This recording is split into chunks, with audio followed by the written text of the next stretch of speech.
Welcome to Supreme Animation 1759 News Hour. Here's the breaking news. China and Russia threaten NATO, amid calls for Ukraine disappearance.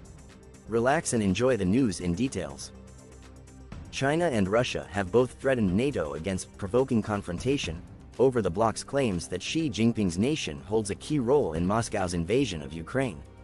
NATO leaders said in a declaration at their summit in Washington on Wednesday that China had become a decisive enabler of Russia's war against Ukraine, adding that Beijing's so-called no-limits partnership and large-scale support for Russia's defense industrial base were of profound concern. In response, a spokesperson for Beijing's mission to the European Union said, NATO should stop hyping up the so-called China threat and provoking confrontation and rivalry, and do more to contribute to world peace and stability. It is known to all that China is not the creator of the Ukraine crisis.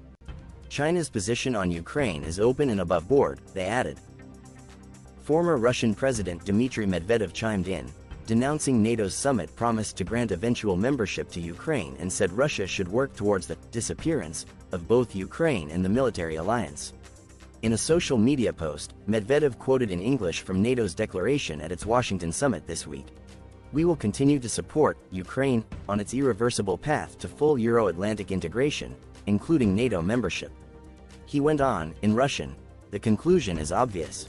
We must do everything so that Ukraine's irreversible path to NATO ends with either the disappearance of Ukraine or the disappearance of NATO. Or even better, the disappearance of both. The Russian state has backed Medvedev's response, with Kremlin spokesperson Dmitry Peskov telling Russian news agencies today that the nation is planning response measures to contain the very serious threat from NATO. He added that NATO was now fully involved in the conflict over Ukraine. Medvedev, who during his 2008 to 2012 presidency was regarded as a pro-Western modernizer, has reinvented himself as an arch-hawk since the start of the war in Ukraine, something Moscow calls a special military operation. In particular, he has repeatedly warned the US and its allies that their arming of Kyiv could lead to a nuclear apocalypse. Any decision on the use of Russian nuclear weapons would belong to President Vladimir Putin. But diplomats say the views of Medvedev, who is deputy chairman of Russia's Security Council, give an indication of hawkish thinking at the top of the Kremlin, which has cast the war as an existential struggle with the West.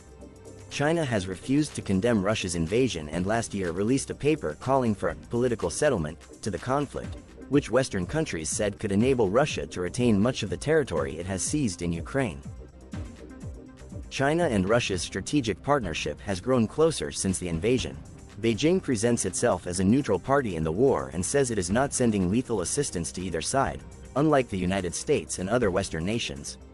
It has, however, offered a critical lifeline to Russia's isolated economy, with trade booming since the conflict began.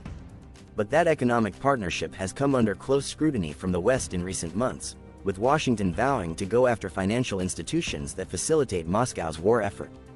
The United States and Europe have also accused Beijing of selling components and equipment necessary to keep Moscow's military production afloat. U.S. Secretary of State Antony Blinken said in April this included machine tools, semiconductors, other dual-use items that have helped Russia rebuild the defense industrial base that sanctions and export controls had done so much to degrade. Beijing has denied claims it is aiding Russia's fighting in Ukraine and insisted it won't accept criticism or pressure over its ties with Moscow. And on Thursday, its foreign ministry accused the alliance of prejudice, smearing and provocation. NATO's rhetoric about China's responsibility in Ukraine is unjustified and malicious, spokesman Lin Jian said. We urge NATO to reflect on the root causes of the crisis and its own actions, listen carefully to the just voice of the international community, and take concrete actions to ease the situation, instead of shifting the blame to others. Thank you for watching. Please make sure you subscribe to Supreme Animation for more news updates.